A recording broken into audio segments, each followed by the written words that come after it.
Irmãos e amigos queridos, bom dia.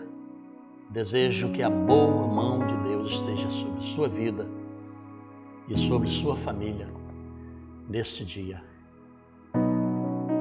onde quer que você esteja.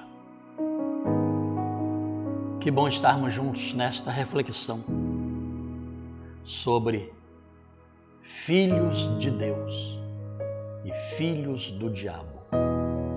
Eu leio o texto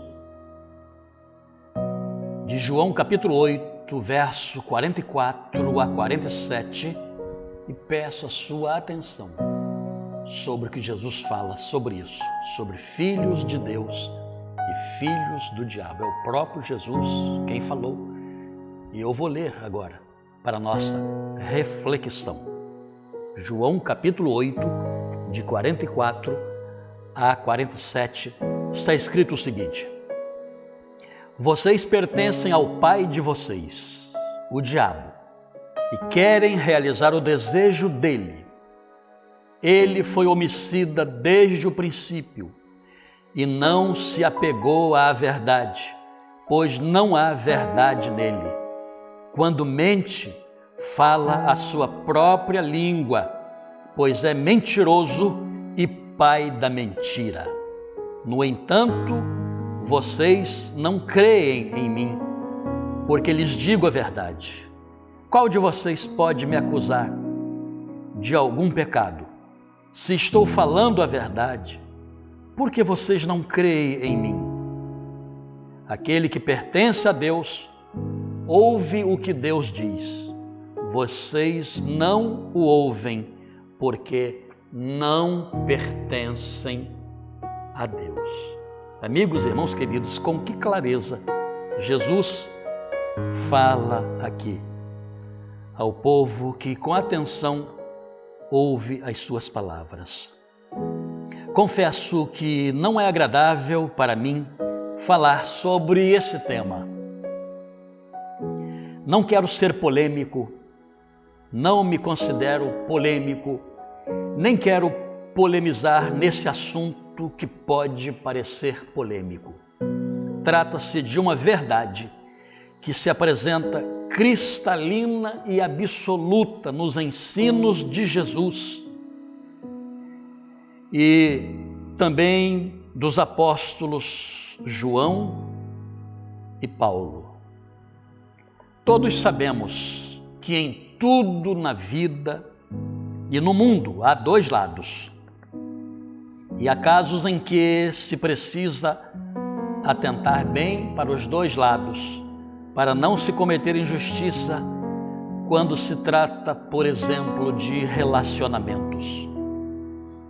Os lados são distintos e se contrapõem um ao outro. Quando se trata de sentimentos, podem coexistir e se manifestar no mesmo lugar e através de um mesmo agente comum também. Assim temos o rico e o pobre, culto e inculto, preto e branco, noite e dia, vida e morte, Deus e o diabo, amor e ódio, alegria e tristeza e assim por diante. Então, meus queridos, se existem Deus e o diabo, e realmente existem, quer creiamos ou não, ambos estão em ação no mundo através de seus agentes, aos quais podemos chamar de servos ou filhos.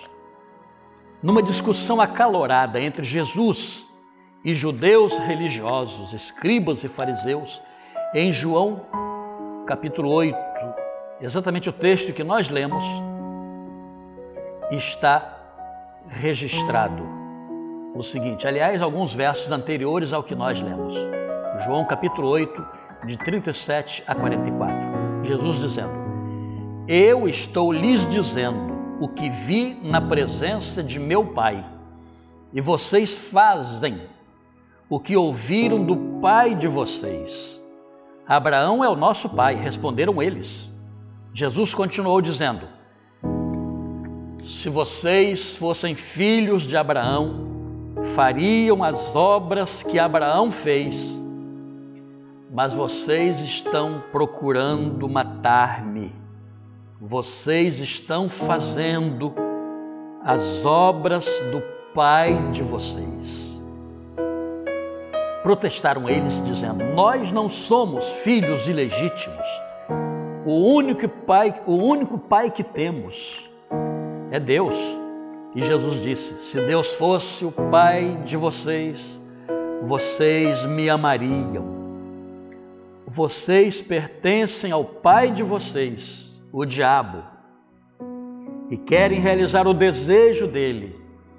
O desejo do diabo, irmãos e amigos queridos, sempre foi matar Jesus, desde o anúncio do nascimento dele até a sua ressurreição. O diabo sempre se contrapôs e sempre odiou a Jesus e seus seguidores. E ele não vai mudar a sua postura. Não esperemos isso dele. Os filhos do diabo não amam a Jesus, nem praticam a justiça. São escravos do pecado. Muitos deles foram e continuam sendo libertos pela fé em Jesus e transformados em filhos de Deus. O apóstolo João diz que o diabo peca desde o princípio. E ele diz isso na sua primeira carta, capítulo 3, verso 8. O apóstolo Paulo repreende um falso profeta em Atos, capítulo 13, verso 10, dizendo: filho do diabo e inimigo de tudo o que é justo, você está cheio de toda espécie de engano e maldade. Quando é que vai parar de perverter os retos caminhos do Senhor? Jesus, em João capítulo 8, verso 44, que já lemos, diz que o diabo foi homicida desde o princípio e não se apegou à verdade, pois não há verdade nele. Quando mente, fala a sua própria língua, pois é mentiroso e pai da mentira. Ele é um péssimo pai e engana todos os seus filhos. De que lado você está? De quem você é filho? Meu querido, mude de lado e troque de pai, se for esse o seu caso. Deus abençoe sua vida. Seja para tanto sobre você e sobre sua família o amor, a graça e a bondade de Deus, em nome de Jesus. Amém.